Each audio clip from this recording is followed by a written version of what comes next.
things, as the Honorable Prime Minister calls it, the next 10 years, the India decade, a decade full of technology opportunities, promises to be even more exciting. So we've heard this idiom or much used, misused cliche that data is the new oil. People have talked about it without really understanding what it means. We have to say, मतलब हम कहते हैं ना, America is the best, Europe is the best, but in so many things, and especially when it comes to technology, data, and what we are doing with entrepreneurship and startups, we are the best. Electronics today and digital products constitute the second most widely traded commodity in the world after petroleum.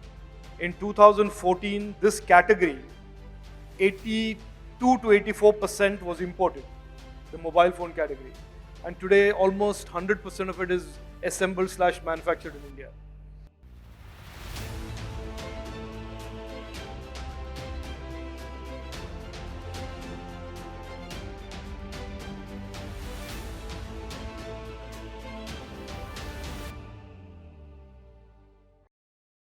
You are, and I'm going on record to say that you're becoming my favorite minister, and I'll tell you why.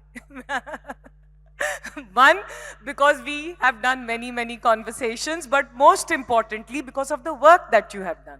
And the work that you have done, and again, I want this to be loud and clear and for all of us to understand, because I always say this, that we grew up in an India where we were always looking down upon ourselves, but now we are living in an India because with the data points and with things that are happening in our country, we have to say, मतलब हम कहते हैं ना, America is the best, Europe is the best, but in so many things, and especially when it comes to technology, data, and what we are doing with entrepreneurship and startups, we are the best. And I have to say that you have spearheaded so many of those things, and I want you to begin with, some of the things, in the last 1 year that you and your ministry have done. Look, I kind of agree with you, Shradha, that we are certainly living in the most exciting time for Indian tech. And, if you just look back at 2014, where we were as a country, as an economy, as a digital economy, we were a country that had a great presence in IT, ITES, and we had several big companies in that space. But if you look at the last 9 years and then give me a report card for the last 2 years that I've been there, I think we have certainly accelerated the pace, broadened the scope and diversity of the digital economy. And in particular, the last 2 years, we have created a framework, the legal and regulatory framework that will further, in my opinion, catalyze innovation, but ensuring that the guardrails for safety and trust, for example, are there. We are now, interestingly, at a situation, Shradha, where the rest of the world is beginning to align its own regulatory approach to tech and AI, for example, as a new emerging technology, very consistent with what India has been saying for the last 2 years. So yes, we have moved from being consumers of tech for several decades to now being a country where young startups around the country are setting the scorching pace, and government is in turn setting the pace and the framework for regulation for the rest of the world. So I think we are in a very good place today, and I think things, as the Honorable Prime Minister calls it, the next 10 years, the India decade, a decade full of technology opportunities, promises to be even more exciting. You're generating so much of data, and you have ensured that we have now a digital data protection bill, because India was always seen as a land of, free data. So tell us about that and why it is important for all of us, each one of us. So we've heard this idiom or much used, misused cliche that data is the new oil. People have talked about it without really understanding what it means. Data has obviously two stakeholders to it. One is the data of the person to whom the data belongs. You and I, our personal data, or anybody's personal data. And on the other side of that data is entrepreneur or an innovator or a platform that wants to use that data to train a model or to use in their algorithms. So there have always been two sort of stakeholders, if you want to call it that, for data. And there has been an almost free for all, and the asymmetry was biased in favor of those who were using the data. And I use the word using because it was also about misusing the data. So what we have put together is consistent with the Supreme Court's finding that privacy is a fundamental right, a decision to which I was a party when I was an MP, not a minister. We have created a framework where personal data, there are some do's and don'ts for it. So you are the owner of your personal data as an individual, and the platform that wants to use your personal data will have to follow a series of legal obligations. Now that carves out the world of personal data and then leaves the entire world of non-personal data and anonymized personal data that are, again, very important for models, especially in the AI world. And for that, we are developing a framework with basically, you will see down the road, which will allow companies to, with consent, use anonymized personal data, but also create a framework where Indian startups and the Indian AI and research and innovation ecosystem will have preferential access, curated access to this huge datasets program that the government of India and our Prime Minister is funding and giving us funds for.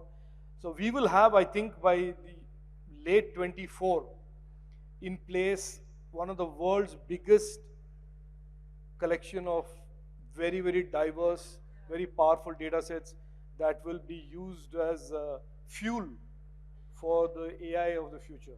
We are the country with the largest data.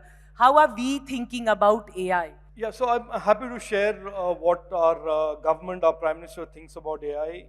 First of all, we think AI is simply the most important invention in our recent time. So that's point number one.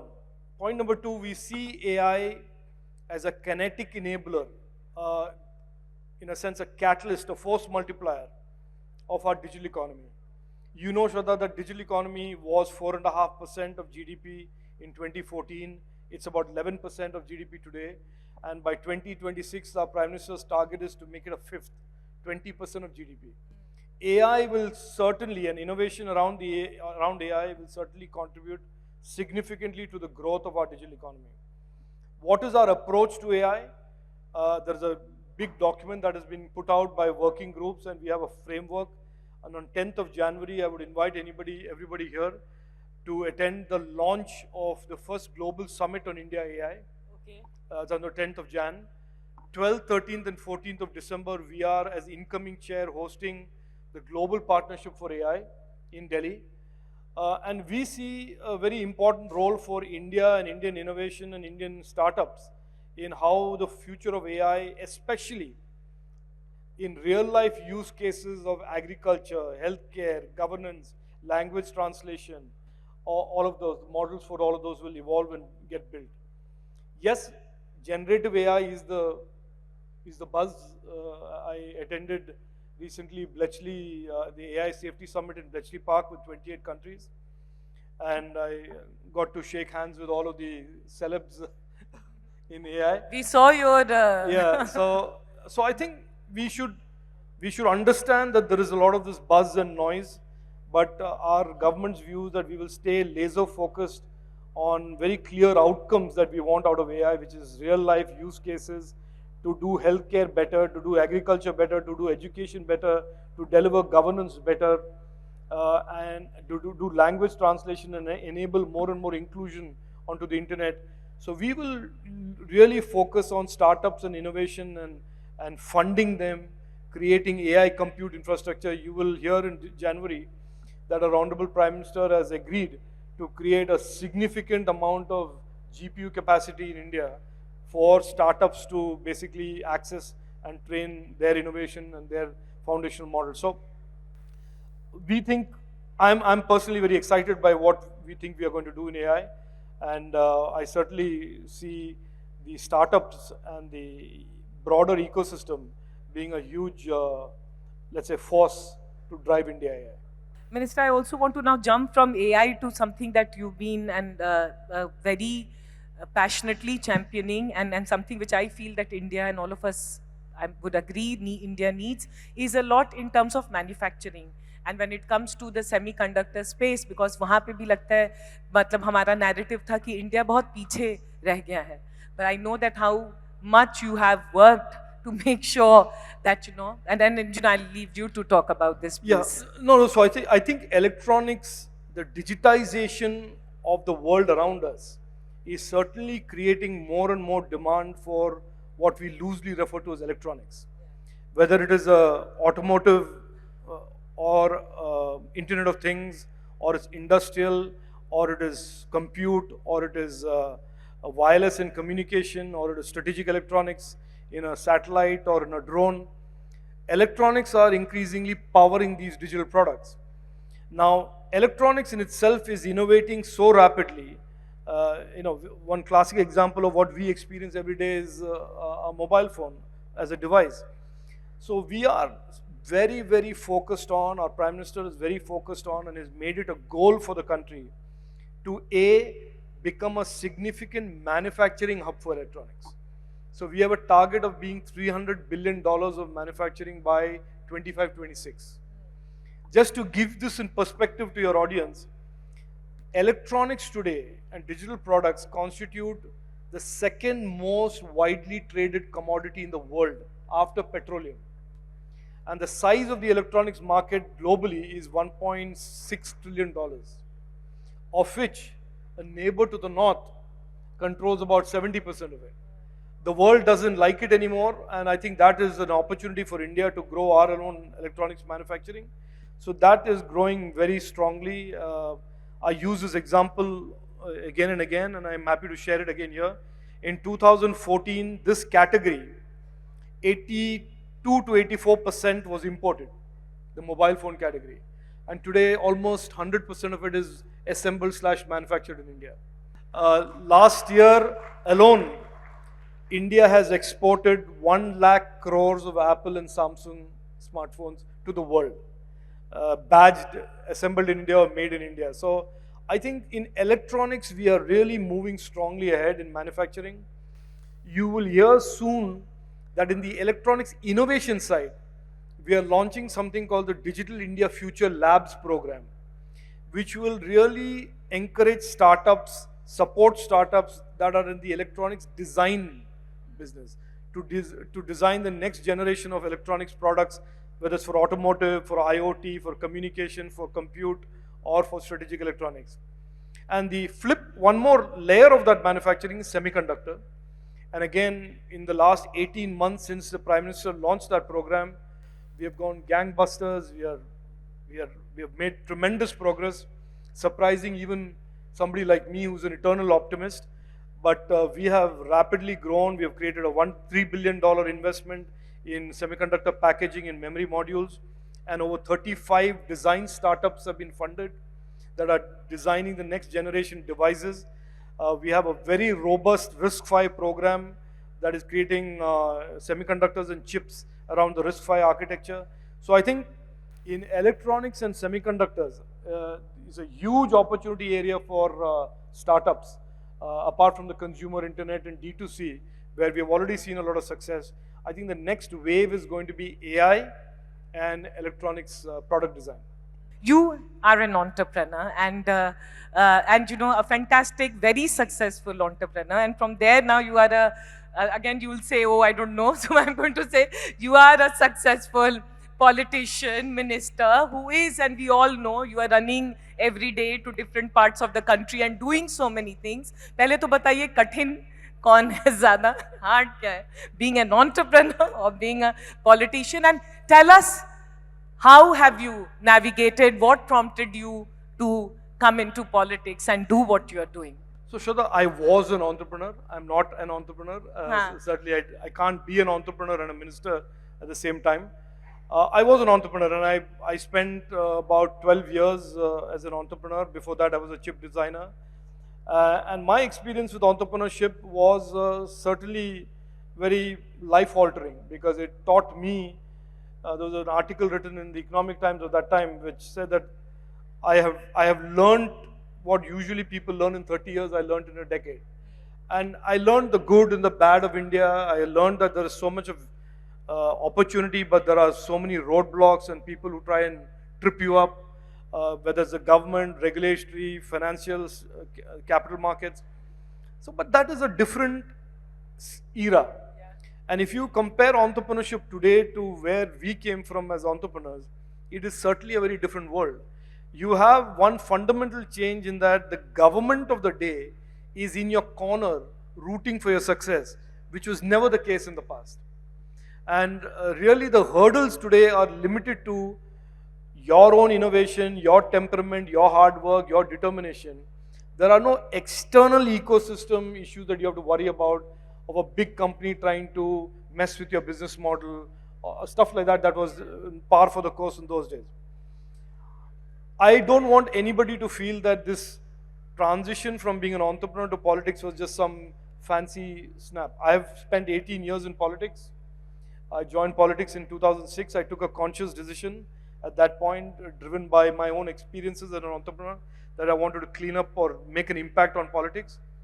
And it has been a tough 18 years. I don't want anybody to think that this was just about fire chat discussions like this, and this is occasionally a good break. But thank you for calling out, because I also didn't know, I don't know if all of us knew that this is such a long journey into politics. This is my 18th year in public life and politics. And if you ask me to choose between which one I enjoyed more or which one I enjoy more, I will not, because I think I have tremendous pride in what I achieved as an entrepreneur in telecom. I take a great deal of pride in what I have done in my last 18 years. And I hope that's the way people see me as well. So I certainly don't want to make it a binary and say this is better or that is better. I enjoy both, and if I wasn't enjoying it, I wouldn't be doing it. We are all very middle class India, so I have to ask this question to you, because I always feel that people जो power में होते हैं, privilege में होते हैं, they come from a certain background and they come from a certain privilege or something makes it easy, while we have to struggle hard. But I know that, and I'd like you to talk about your journey, because ऐसा कुछ नहीं है. I can assure you that certainly in the political culture that our Prime Minister has transformed in the last 10 years, there are no shortcuts in politics. If anybody believes in today's India, people vote for or support or encourage politics that is anything other than hard work, trust, commitment to public life and public service, ethical conduct. If anybody believes that it is anything but this, they are living in a fool's paradise. Politics pre-2014, certainly I've experienced it as an MP and as an entrepreneur before that, is a very different political culture from today. And it is easier for people today.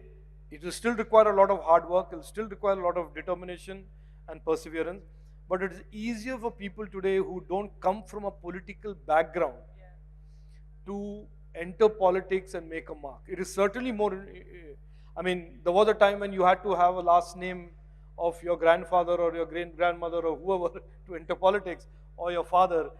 That is no longer the case, certainly. It is not completely changed in that sense. There are still some people who go around flaunting their last name.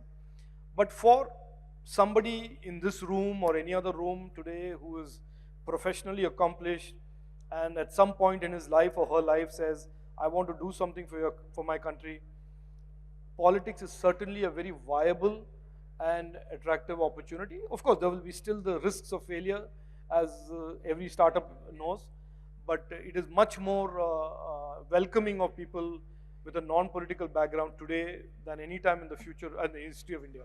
For startups and for entrepreneurs and all of us in this country, it is in some ways today the India that we are living in, and I keep on saying this is very different than the India. In the morning we were discussing that there are some 144 million people doing air travel. Yeah. I grew up in India where we did a second class travel, and an AC was a big privilege. But that India is fast changing in all aspects. Oh, absolutely.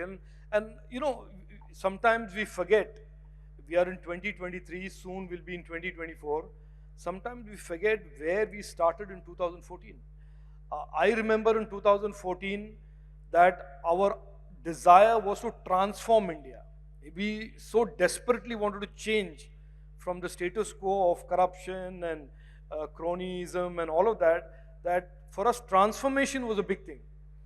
Then the goal became, as we built back the economy, as we cleaned up the system, as we started embedding more and more technology in governance, we said we want to create a new India. So we went from transforming India to saying this is a new India.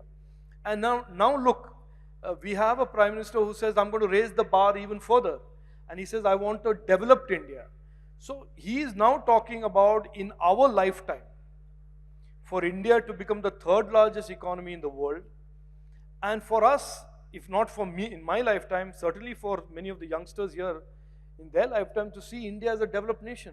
Yeah. Who would have thought, I certainly did not, that one day we will actually be sitting in a room and saying, ये हो सकता है कि America और China develop हो गए हैं और हम भी हो सकते हैं. कहाँ पर? 2014 से पहले we were a poor country, we didn't have money for our security forces, we couldn't get modern infrastructure for our cities, and today we are spending 13 lakh crores to transform the infrastructure landscape. And so now the goal and the bar is Viksit Bharat.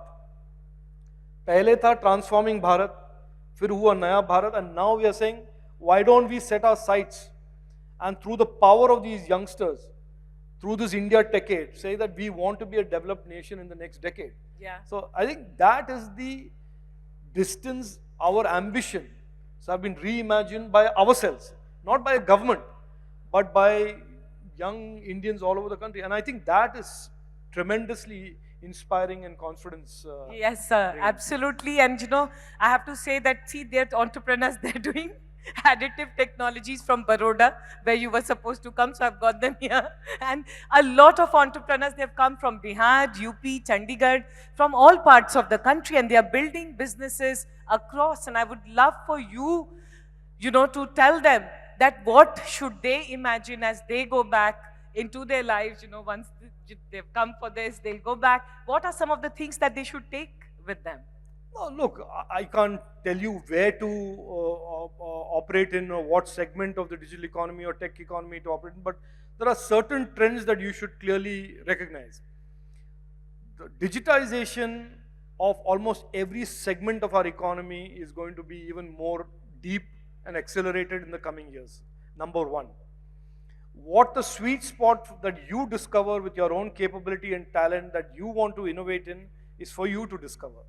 Third, certainly the old cliche or the old status quo that innovation and success is Bangalore, Hyderabad, Gurugram, Chennai, Mumbai based is being turned on its head. So that is certainly not going to be a barrier at all to anybody. And our government, our Prime Minister is committed. It's an article of faith for us.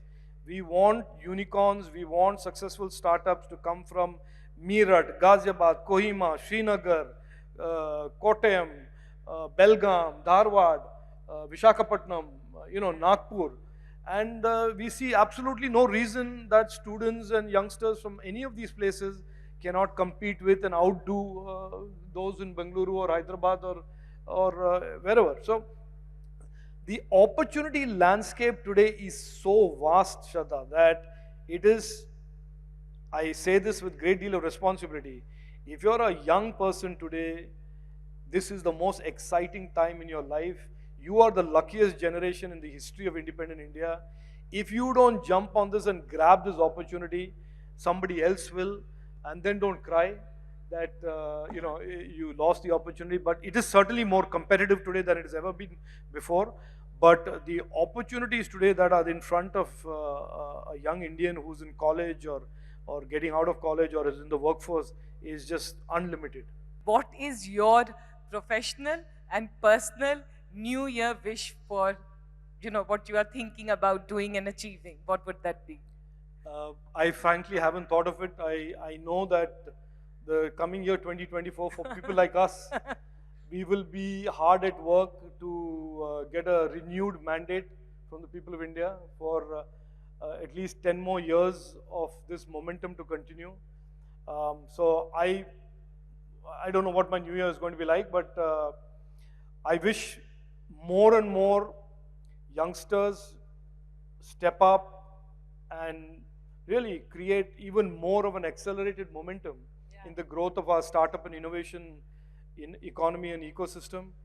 And I just want to leave one thought with you. President Biden has signed with Prime Minister Narendra Modi ji that US and India will cooperate in AI, in semiconductors, in high performance computing, in quantum computing. The Japanese have signed with India for semiconductors. The Europeans have signed with India for semiconductors and electronics and AI and digital DPI. We have just finished a G20 summit where the whole world has recognized Indian innovation and India DPI. And we have 9 countries today, and we have 30 countries, but we have signed MOUs with 9 countries that want to digitize their economies and create the same startup magic in their countries. So in a lot of ways, we find ourselves in a place this year and the coming year where we will have huge opportunities. And I wish and I hope that I can continue to play a role of enabling more and more successful entrepreneurs, more and more successful startups, and that maybe in the new year we'll continue to have these conversations. Thank you so much, sir. And again, ending on a note, why these conversations are important, and for you to come and take and I know the kind of schedule you have is to, क्योंकि हमें remind अपने आप को करते रहना चाहिए, because we have that mindset where we look at what is broken, but somewhere talking to you is also a reminder of what is fixed and what is being done. No, for me, Shradha, I'm engaging with, people say you're a minister, you spent 30 years in tech, you should know it all. And I say, I'll tell you that's factually incorrect. I learn more from visiting a college campus and engaging with the youngsters who are doing their next big idea. And I take it back into my ministry and I tell them, look, forget about mentoring young Indians. The time and place for that is all gone a long time. We need to learn, we need to engage, and we need to basically, as a government, become more and more aligned to those aspirations, those promises, those dreams. And I enjoy meeting with young Indians. It teaches me a lot, and it makes me feel, very deeply privileged to be where I am today watching this. Well, how do you look at work and life and balancing, and what is it that you do? I don't believe in regulating personal conduct. There are people who can do in 2 hours what other people take 10 hours to do. Some people will take 20 hours to do what some people take 10 hours to do. I certainly am not a believer in regulating or prescribing numbers of hours that a person should work. I believe hard work is absolutely indispensable. Determination, relentless focus, knowledge, these are things that are absolutely important to be successful. I don't subscribe to the theory that you have to work 71.84 hours to become successful, or 62.3 hours, or whatever, I don't know.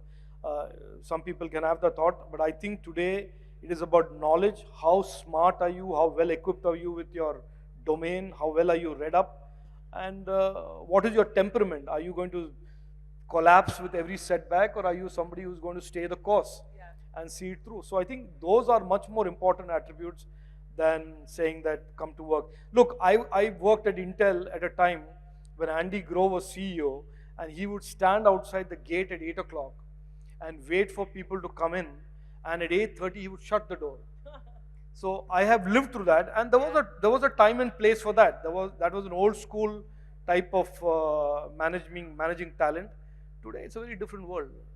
Yeah, and with that, sir, on behalf of everyone, I would say thank you. I had said this before and I'm saying this now, that we as India and many, many young Indians, we feel very proud that we have a minister like you. Because as you said, क्योंकि हम अब story जो अपनी बनाएंगे, तो हम story ये नहीं कहेंगे कि वो मिनिस्टर कितना डिफिकल्ट था और चीज़ें कितनी डिफिकल्ट थी, एक्सेसिबल था. And I want to go on record to say that I'm also not an industry body or something. He's coming as a minister to a startup, to meet the startups, and that shows in the action, and we are very grateful to you for that. Thank you for having me. Thank you. Thank you. Thanks.